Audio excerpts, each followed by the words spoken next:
Fathers love everyone and welcome. Today we're going to read Mark chapter 14. So sit back and relax, and let's see what we can learn today. After 2 days was the feast of the Passover, and of unleavened bread, and the chief priest and the scribes sought how they might take him by craft and put him to death. But they said, Not on the feast day, lest there be an uproar of the people. And being in Bethany in the house of Simon the leper, as he sat at meat, there came a woman having an alabaster box of ointment of spikenard, very precious, and she brake the box, and poured it on his head. And there were some that had indignation within themselves, and said, Why was this waste of the ointment made? For it might have been sold for more than 300 pence, and have been given to the poor. And they murmured against her. And Jesus said, Let her alone. Why trouble ye her? She hath wrought a good work on me. For ye have the poor with you always, and whensoever ye will, ye may do them good, but me you have not always. She hath done what she could. She is come aforehand to anoint my body to the burying.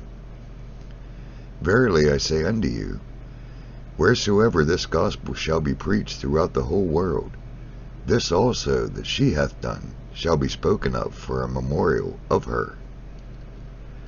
And Judas Iscariot, one of the 12, went unto the chief priests to betray him unto them. And when they heard it, they were glad and promised to give him money, and he sought how he might conveniently betray him. And the first day of the unleavened bread, when they killed the Passover, his disciples said unto him, Where wilt thou that we go and prepare that thou mayest eat the Passover? And he sendeth forth 2 of his disciples, and saith unto them, Go ye into the city, and there shall meet you a man bearing a pitcher of water. Follow him. And wheresoever he shall go in, say ye to the good man of the house, The master saith, Where is the guest chamber, where I shall eat the Passover with my disciples?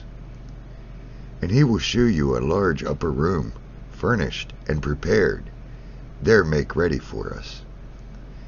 And his disciples went forth and came into the city, and found as he had said unto them, and they made ready the Passover. And in the evening he cometh with the 12.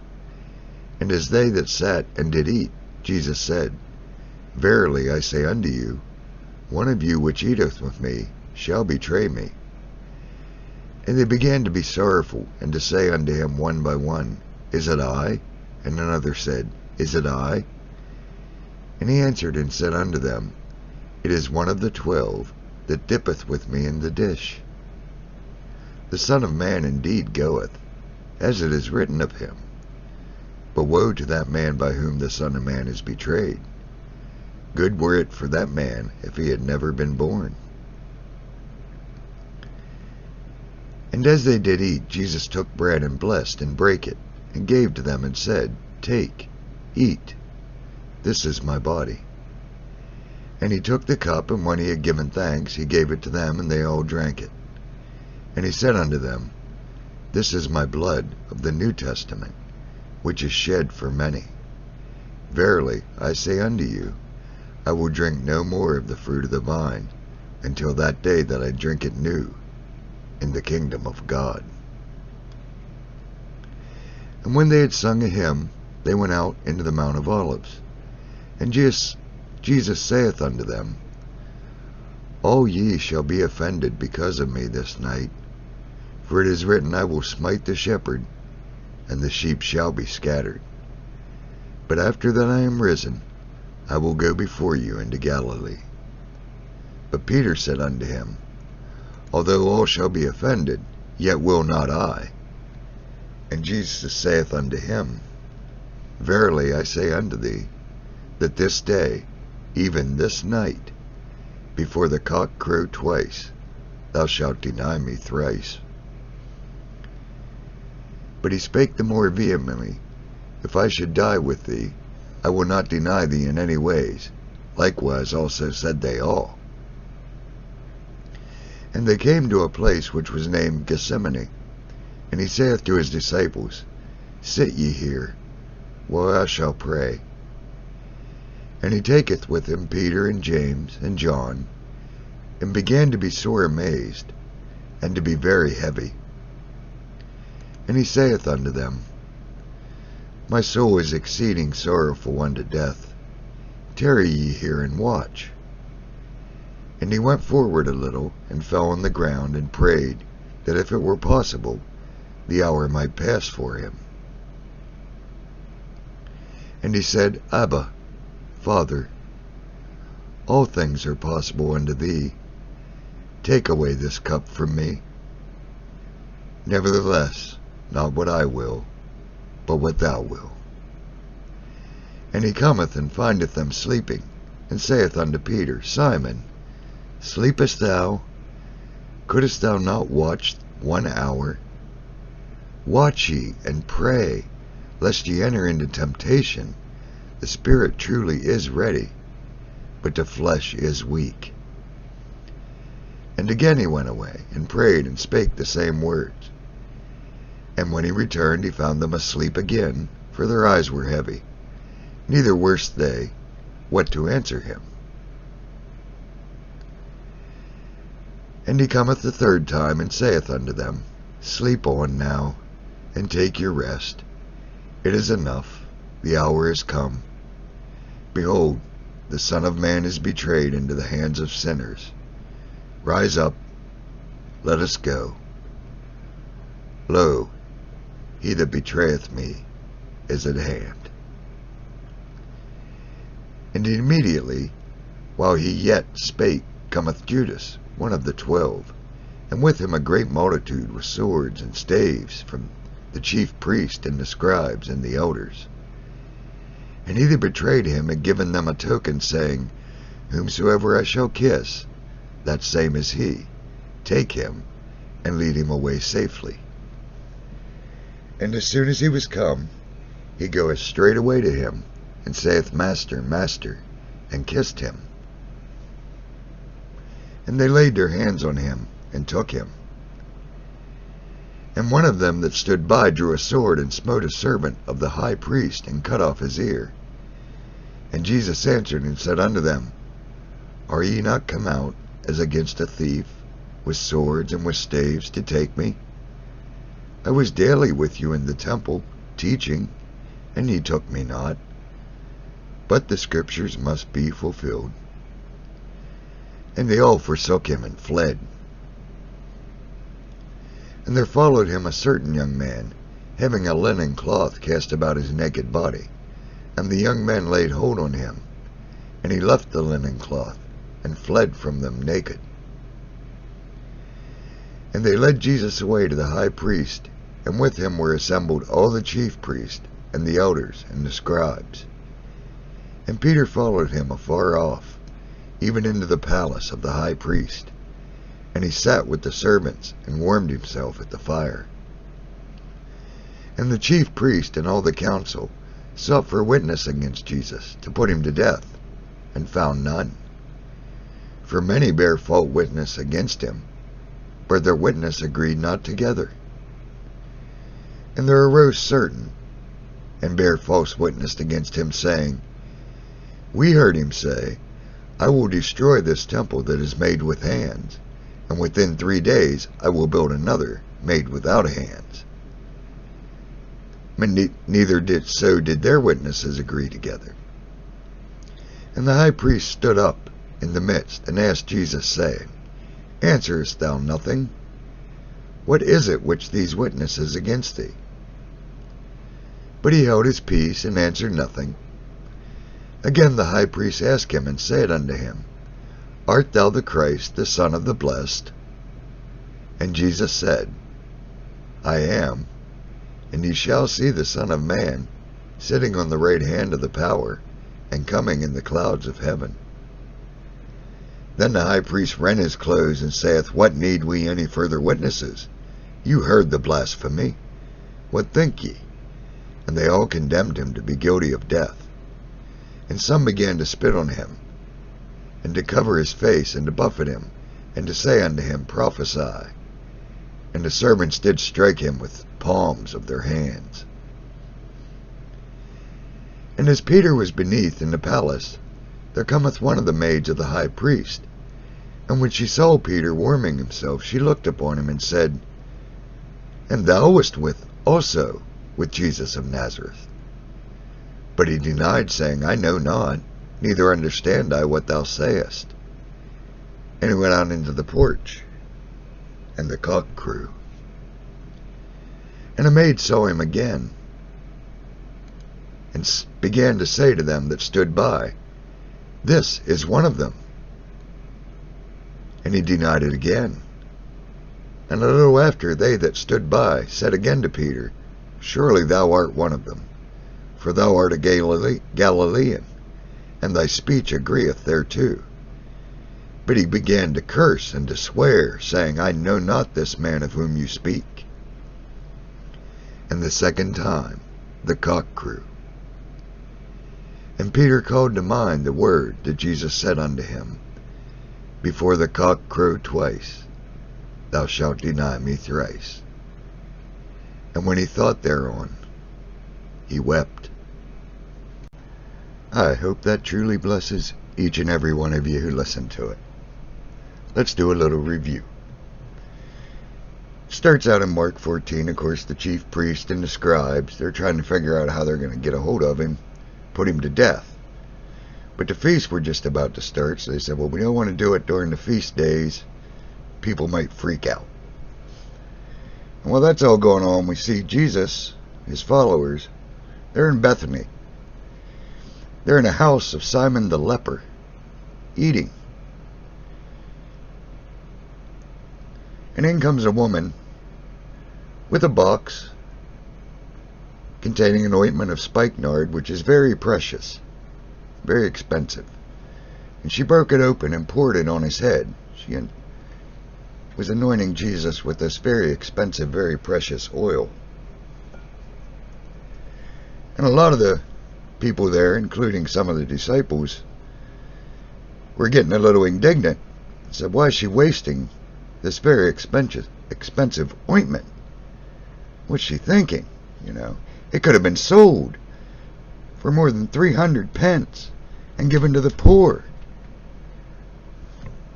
Of course, would it ever have got to the poor? Who knows?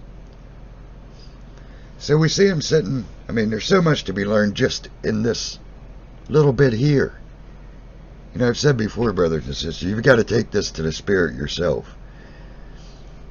I just share little bits of what I get. I couldn't possibly share everything the Spirit shows me with everything, because first of all, it's not my job to do so. It's your job to seek it. It's your job to let the Spirit lead you.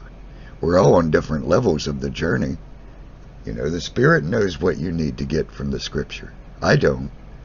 But I enjoy reading the Scriptures, and I enjoy sharing little bits of what I get. But there's so much hidden just in that right there. First of all, he's in the house of a leper. Religious people of that day wanted nothing to do with a leper. They wouldn't even go near them on a street, let alone enter into their house, let alone sit down and eat with them. That alone speaks volumes. And then we got this woman. Who's this woman? How'd she get this ointment? Why is she pouring it on his head? These are all things the Spirit can show you. And it's amazing. Amazing the things that are hidden in all of the Scriptures about Jesus. And of course, some of them got mad and was wondering why she was wasting all this ointment, this very precious, expensive ointment, on pouring it on Jesus' head when they could have sold it and, quote unquote, give it to the poor, which I'm sure they would have, just like the churches do today. Yeah, they give to the poor leftovers while they're flying around in their jets and living in their mansions. Yeah, maybe once in a while they'll buy that guy a sandwich. Oh, aren't they holy? But Jesus says to him, "Let her alone. Why are you troubling her? She's doing a good work." He says, "The poor you've always got with you, and you can always do good to them. But I'm not going to be here always." And she's done what she could. She's come beforehand to anoint my body for the burying. Amazing, brothers and sisters. Like I said, who is this woman? Where did she get this stuff? And why was she compelled to come and anoint Jesus at this moment in time? Oh, brothers and sisters, there's so much amazing stuff in everything in Jesus' ministry. She's come and anointed him for burying. And he says to him, wherever this gospel's preached throughout the whole world, everything she's done is going to be talked about also. That's how important this was. And they didn't get it.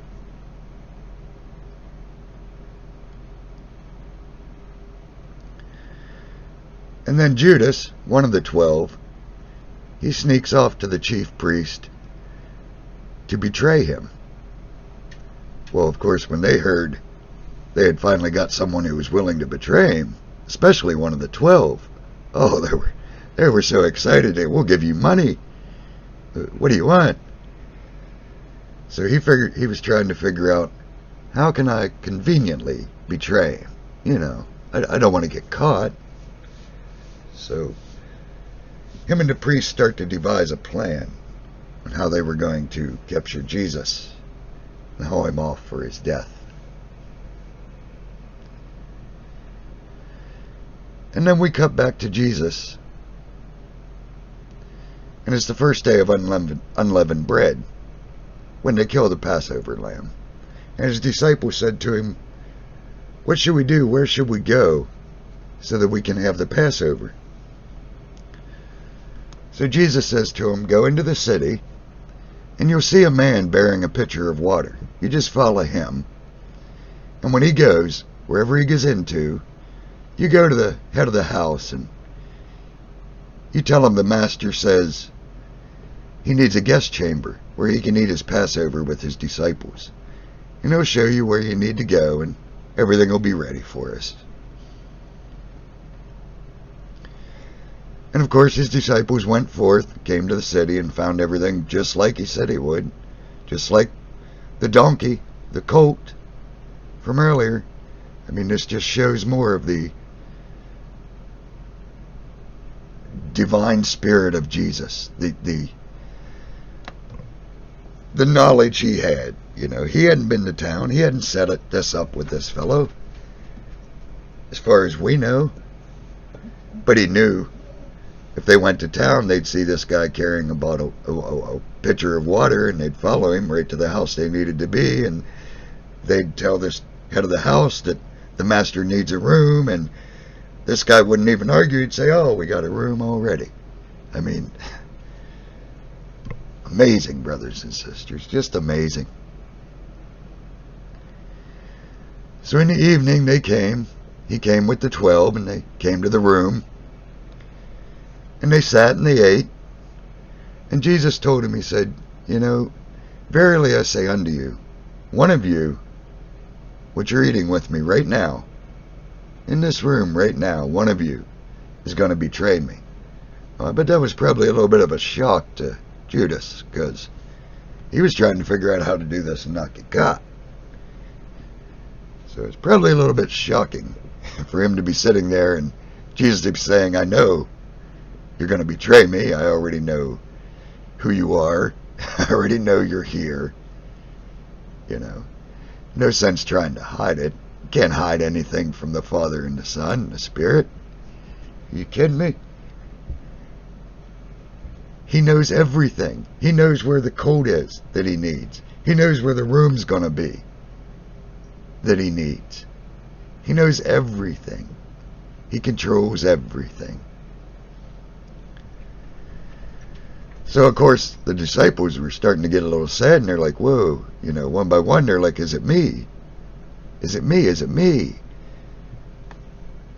So he answers and says to them, it is one of the 12 that dips with me in the dish. It's one of you 12. The Son of Man indeed goeth, as it is written of him. In other words, he's going to do exactly what he's meant to do. It's already been written. It's already going to happen. But woe to that man by whom the Son of Man's betrayed. It'd be better if he'd never been born. So again, just showing the amazing, all-knowing power of Jesus. He already knew everything that had to come about. He already knew one of the 12 was going to turn him in. He already knew all this. He was just sharing it with them because they had no clue. And as they ate, Jesus took bread, and he blessed it, and he broke it, and he gave it to them, and he said, take and eat. This is my body. And then he took a cup, and he had given thanks, and he gave it to them, and they drank of it, and he said unto them, this is my blood of the New Testament, which is shed for many. And he tells them, verily I say unto you, I will drink no more of the fruit of the vine until that day that I drink it new in the kingdom of God. So Jesus was basically telling them, this is it. This is our last meal together. I'm going to be hauled away. I'm going to be killed.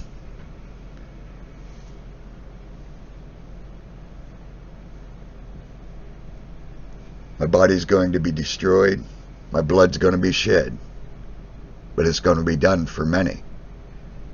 It's going to create a new testament, a new covenant.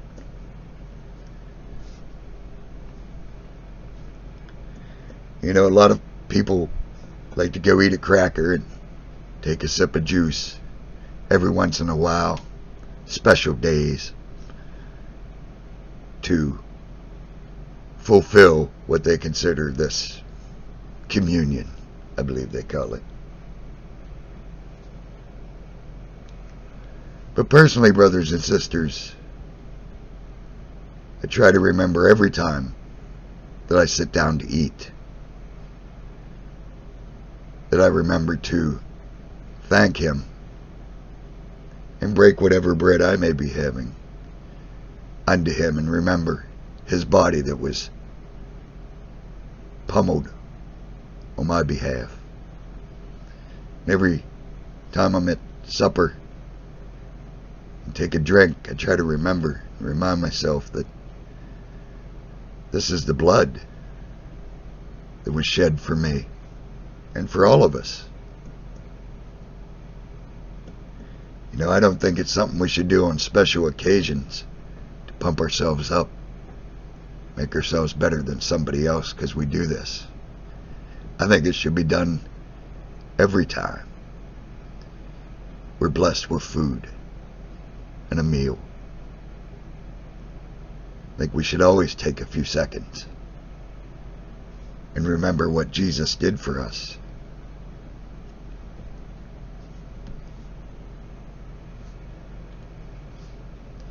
And then it says they sung a hymn and headed out to the Mount of Olives. And Jesus told them, all of you are going to be offended of me tonight, because it's already written, they'll smite the shepherd and the sheep will scatter. But after I'm risen, I'll go before you into Galilee. So he's basically telling them, I understand when this happens, you're all going to take off. You're all going to flee. You're all going to be scattered. You're going to be offended. You ain't going to want nothing to do with me. But don't worry. I'll be back. and I'll go before you into Galilee. And Peter, of course, Peter, good old rambunctious Peter, says to him, oh, even though I'd be offended, I will not. I would never be offended of you. I'd never leave you. I don't care what they do to you.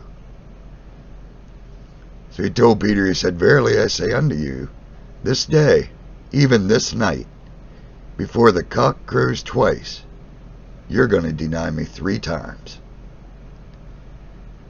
Well, that Peter's like, he spoke more vehemently, more vigorous. I would die before I would deny you.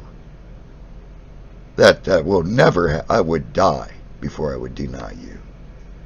And then they all said, of course, all of them, yes, we would die first.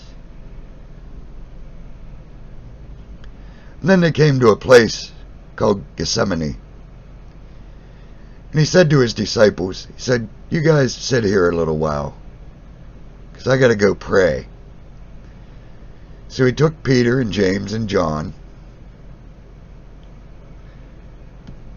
and his spirit was very heavy, it says, and he was very amazed and very heavy.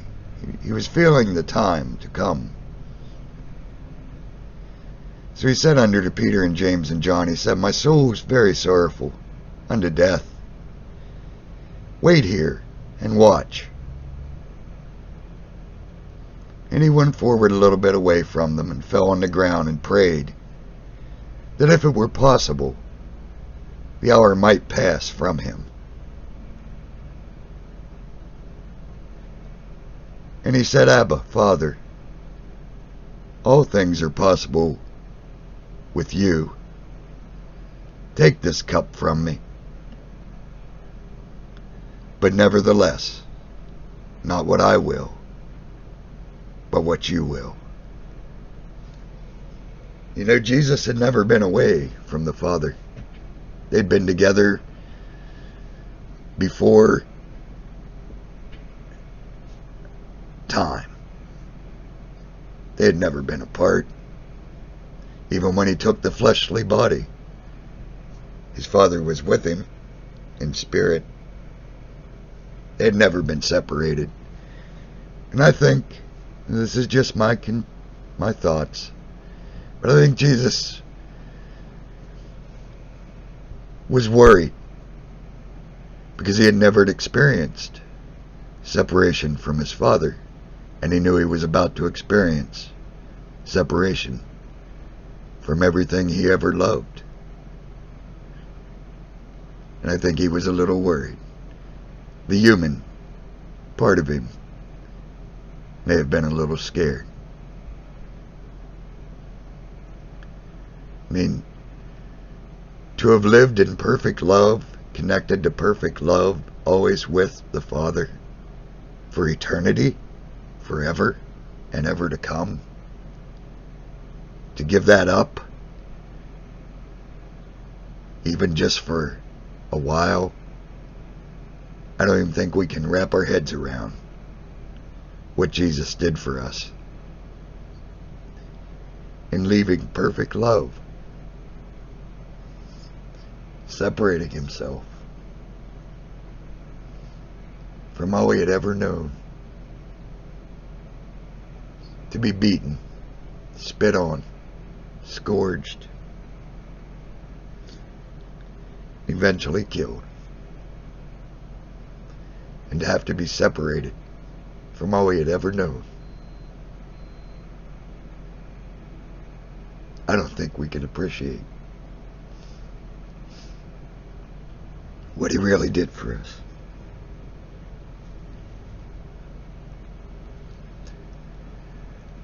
But like a good son,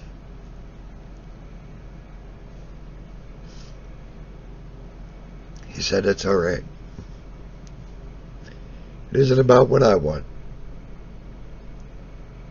It's about what you want. I'll give up everything I ever know to do what you want me to do. No matter how scared, no matter how nervous,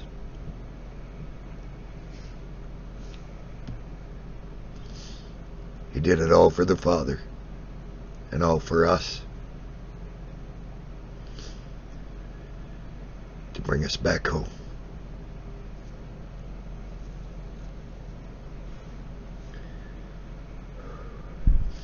I hope you can come to appreciate what he did.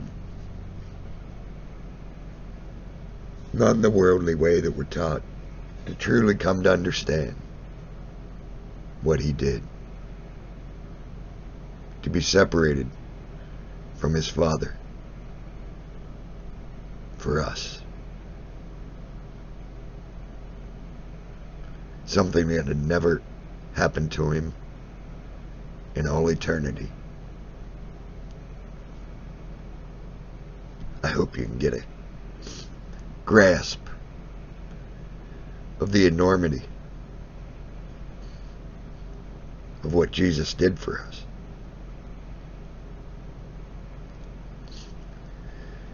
So he came after his prayer, and he found him sleeping, and he says to Peter, "Simon, sleepest thou? Couldn't you even watch for an hour? Watch and pray," he told him, "or you're going to enter into temptation. The spirit's ready, but your flesh is oh so weak." Oh, how true that is, brothers and sisters.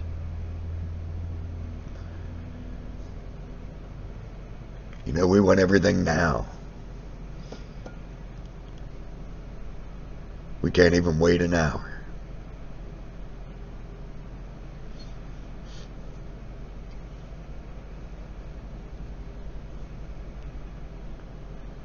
We need to watch and pray so that we don't enter into temptation.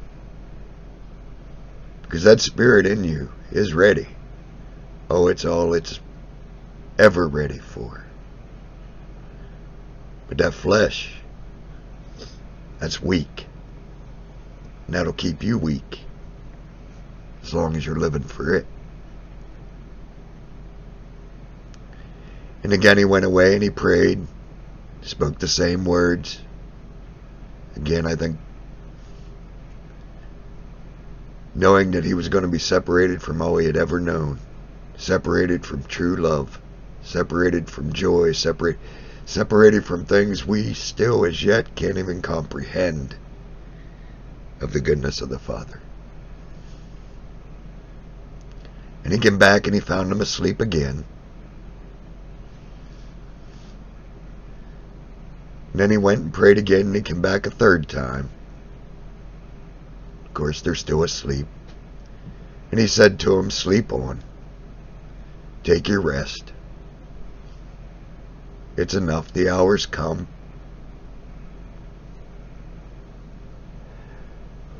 Behold, the Son of Man's betrayed into the sinner's hands. Get up, let's go. The betrayer's coming."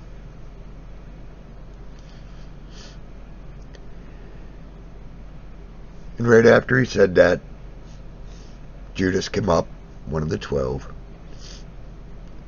followed by a great multitude of people with swords and staves. Chief priests and the scribes had sent them, and the elders. And Judas had told the chief priest and the people that was with him that whoever I kiss, he's the one you want to take. So as soon as he came up, he went to Jesus and he said, "Master, Master," and kissed him. And immediately they laid a hold of him and took him.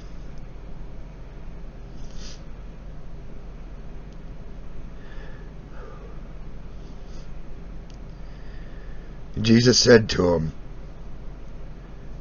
"Why are you coming after me like I'm a thief, with swords and staves?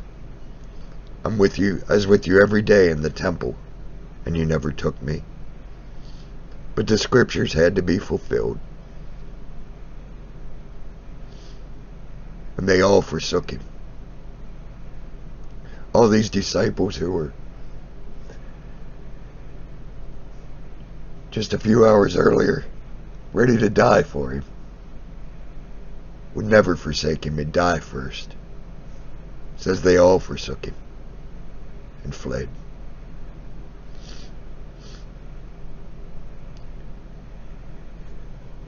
And they took Jesus away to the high priest. And all the chief priests and the elders and the scribes were all assembled.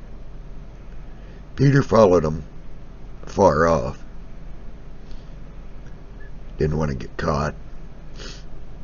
Followed them right into the palace of the priest and sat with the servants, warmed himself at their fire.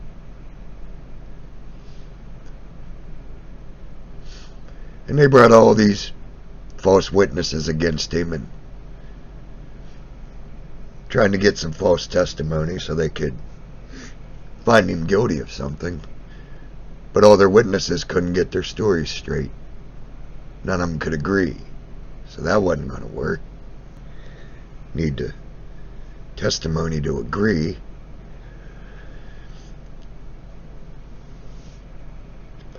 And then more folk came and said they heard him say he was going to tear down the temple and build it back up in 3 days without even using his hands.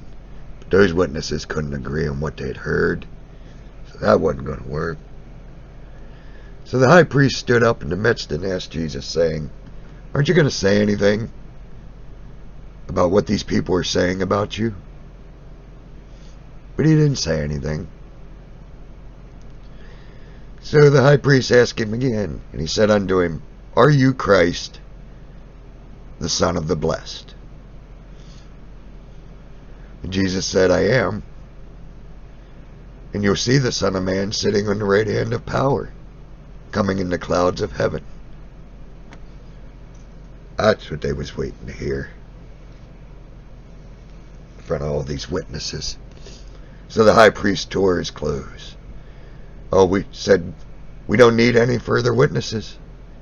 You heard the blasphemy right out of his own mouth. What do you think now?" And they all condemned him to be guilty of death. Then they began to spit on him, and to buffet him, to tease him, saying, "Prophesy, prophesy." And they struck him with the palms of their hands.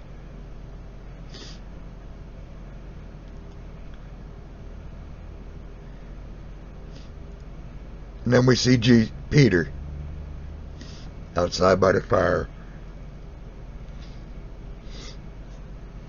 One of the maids of the high priest came out and saw him and said, "Wait a minute. You hung out with him. You know this Jesus of Nazareth. Weren't you one of his people?" And he said, "Oh, no, I don't know what you're talking about." So he went out on the porch, and a rooster crowed. And another maid saw him and told the people that were standing around, "Hey, this is one of them. This guy right here is one of them." And he denied it again. And then those people standing around him said, "Surely you are one of them, for you're Galilean, because you have that Galilean accent. So we know you're Galilean. Surely you're one of them." Oh, well, Peter started to curse and swear then, saying, "I don't even know this man whom you're speaking about." Remember Peter? One that would die before he would ever deny. And then the cock crew again. And then Peter remembered what Jesus had just told him hours earlier, that before the cock crowed twice, he'd deny him 3 times. And he thought about that. And he wept.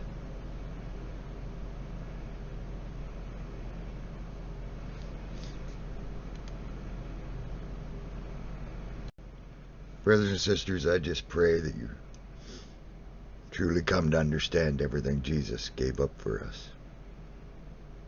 Everything he did for us. To connect us back to the Father.